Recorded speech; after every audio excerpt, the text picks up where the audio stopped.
MA-MPhilचं शिक्षण घेऊन शिक्षण संस्थेची गुलामी करण्यापेक्षा घरची शेती करण्याचा विचार लातूरच्या संदीप कासलेंनी केला।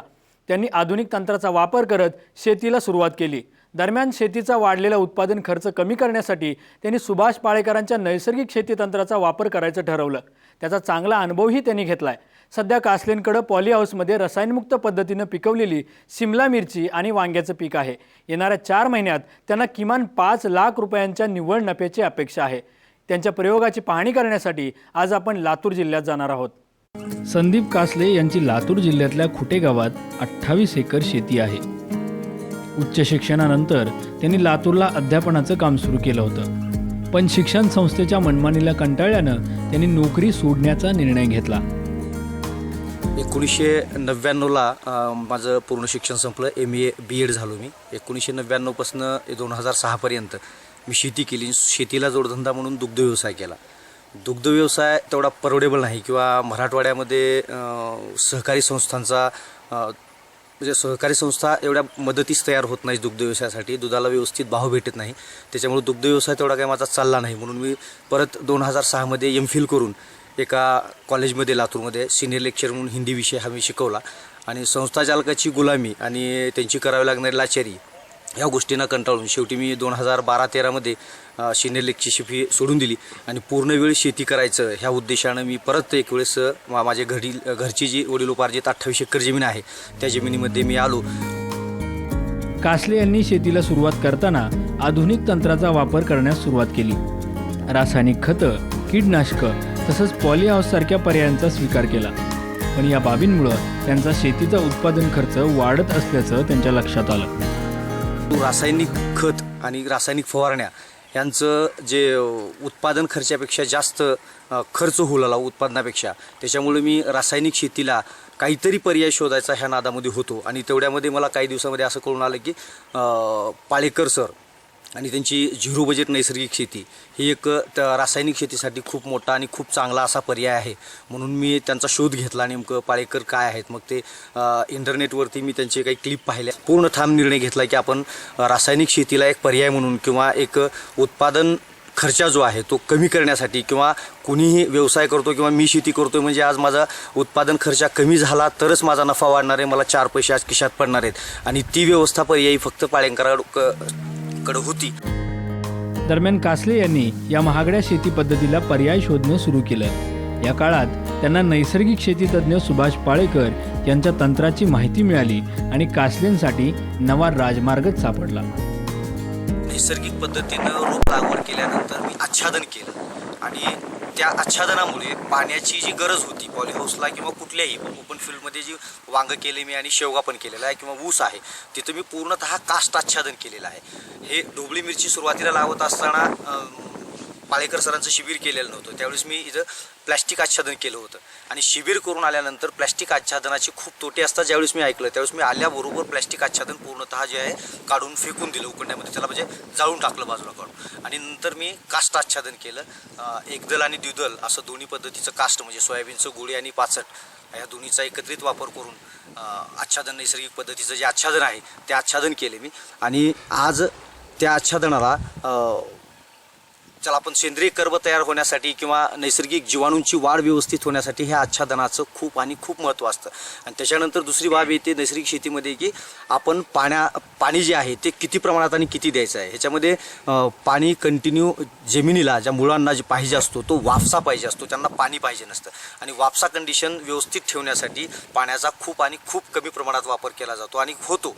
रासायनिक शेतीमध्ये जे 6 ते 7 हजार लिटर पाणी लागत होतं आज मला फक्त 3000 लिटर म्हणजे अर्ध्या पाण्याची बचत माझी फक्त नैसर्गिक शेती केल्यामुळं आज सध्या ह्या घडल्या होत आहे। त्या पाण्याच्या माध्यमातून मी पाण्यासोबत प्रत्येक 3 दिवसाला जीवामृत देतो। जीवामृत म्हणजे 10 लिटर गाईचं शेण, 10 लिटर गावरान गाईचं शेण, 10 लिटर गावरान गाईचं गोमूत्र, 10 किलो शेण, 10 लिटर गोमूत्र, 2 किलो काळा गूळ आणि 2 किलो बेसन किंवा कुठल्याही डाळीचं, सोयाबीन सोडून कुठल्याही डाळीचं पीठ आणि बांधावरची किंवा मुळीच्या जे आपण रोप लावलेला आहे किंवा जे आपण झाड वाढवणार आहे त्याच्या बुडाची एक मुठभर माती, जीवाणू माती आपण त्याला म्हणायचं, आणि ते एकत्र 200 लिटरच्या टिपामध्ये पाणी भरून त्याच्यामध्ये ते एकत्र ढवळायचं. दररोज 3 वेळेस त्याला ढवळावं लागतं आणि 3 ते 4 दिवसानंतर ते पिकांना देण्यायोग्य किंवा फवारणी करण्यायोग्य होतं.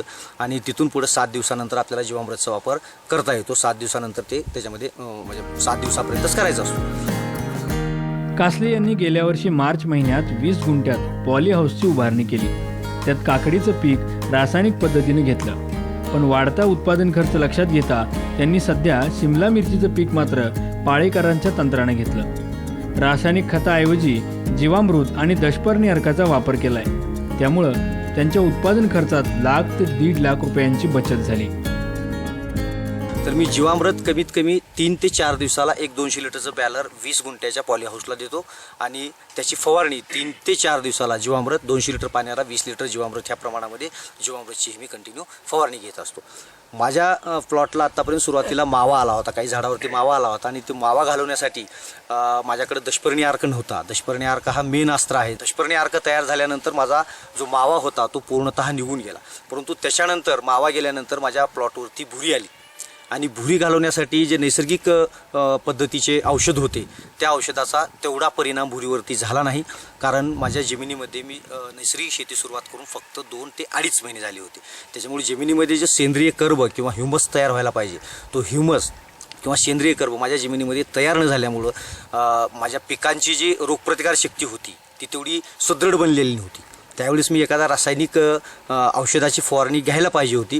पाळेकर सरांचंही म्हणणं असतं की सुरुवातीला एक 5-6 महिने किंवा एक वर्षभर तुम्ही ज्यावेळेस पूर्णतः तुमच्या जमिनीमध्ये सेंद्रिय कर्ब किंवा ह्युमस येत नाही, जमीन तुमची पहिलवान बनत नाही, ताकदवान बनत नाही. जमीन ताकदवान बनली, पहिलवान बनलं तर आपलं येणारं रोपटं जे आहे, पीक जे आहे ताकदवान आणि पहिलवान बनणार आहे. परंतु मी थोडं एक प्रकारचं डेअरिंग म्हणा किंवा असं काहीतरी मी केलं आणि थोडा माझा प्लॉट 2 महिने गेला. प्लॉट सुरुवातीला माझं 3 टनच उत्पादन निघालं होतं भुरी येण्याच्या अगोदर. त्याच्यानंतर माझा प्लॉट गेला 2 ते 2.5 महिने माझा प्लॉट पूर्णतः जो आहे तो बंदच होता. कारण भुरीनं पानगळ केली, फुलगळ केली, फलगळ केली. माझे झाडं म्हणजे अक्षरशः खराटे झाले होते. त्याच्यानंतर फुटवा आला. जीवामृतच्या मी फवारण्या कंटिन्यू चालू ठेवल्या. ड्रिपमधून जीवामृत देणं हेही कंटिन्यू चालू ठेवलं आणि त्याच्यानंतर आज प्लॉट माझा 1-1.5 महिन्यानंतर खूप आता सुंदर आहे.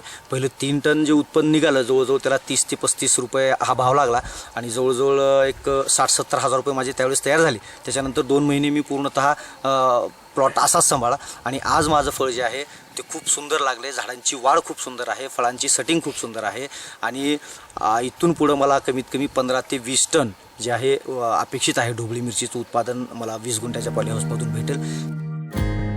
संदीप कासले सिमला मिरचीला दर पाण्याला जीवामृत देतात, तर 15 दिवसांनी त्याची फवारणी पिकावर करतात. रासायनिक पद्धतीला फाटा देऊन नैसर्गिक पद्धतीकडे वळताना त्यांना उत्पादन खर्चात बचत साधता आली, पण उत्पादनात मात्र थोडी बहुत घट झाली. पण येणाऱ्या काळात हे उत्पादन देखील भरून निघेल असा कासलेंचा विश्वास आहे. सध्याचा भाव जो आहे 20-25 रुपये, सरासरी 30 रुपये भाव भेटेल. त्याच्यानुसार आज 15 टनाचे एक 4.5 लाख रुपये होतील. मला लागवडीपासून आत्तापर्यंतचा खर्च जास्तीत जास्त 60,000 रुपये खर्च आहे. जास्त खर्च झाला म्हणजे माझा बेड तयार करणं आणि रोपांचं जे काही आहे ते, त्याच्यामुळेच मला 50-60 रुपये सुरुवातीला गेले होते रोप लागवडीपर्यंत. रोप लागवडीच्या नंतर फक्त जीवामृतचा खर्च जास्तीत जास्त एका टिपाला 50 ते 60, 100 ते 125 रुपये येतो.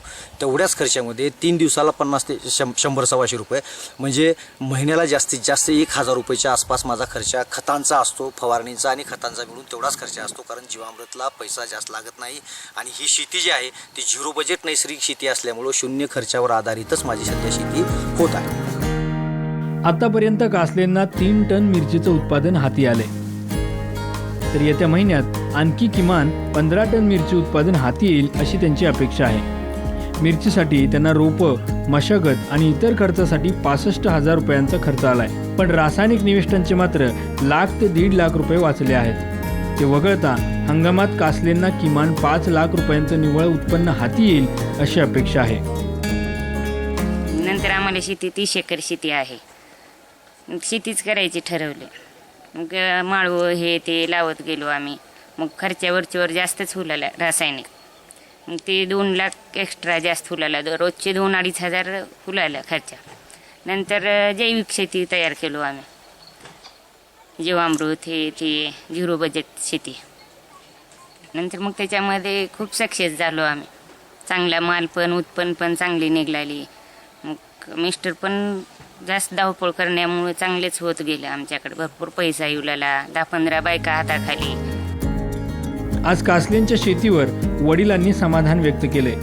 मुलांना नोकरीपेक्षा शेतीला दिलेल्या प्राधान्यक्रमावर ते खुश दिसतात. मी शेती करत होतो पहिलं, पण पुन्हा मुलगा आला मी शेती करतो म्हणून. त्याच्यात मला वाटलं बरं वाटलं म्हणून मुलांना पुन्हा शेती सुरू केली. तर बिगर खाताची शेती सुरू केली. काय येतं की काय नाही की ही मला वाटत होतं. मुलांवरतीवर सुधारणा केली, त्याच्यात सुधारणा बरीच झाली. उत्पन्न बी चांगलं दिसलं. आम्हाला बी समाधान वाटलं त्याच्यात उत्पन्नामध्ये. आणि मुलगा आता चांगलं करला असं वाटलं म्हणून आम्ही सुद्धा सुखी झालो त्यावेळेस.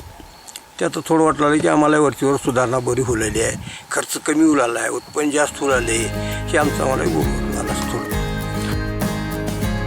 दिवसेंदिवस आधुनिक शेतीच्या नावाखाली शेतीच्या उत्पादन खर्चात वाढ झाली. तर या बोजानं शेतकरी आर्थिकदृष्ट्या तोट्यात चाललाय.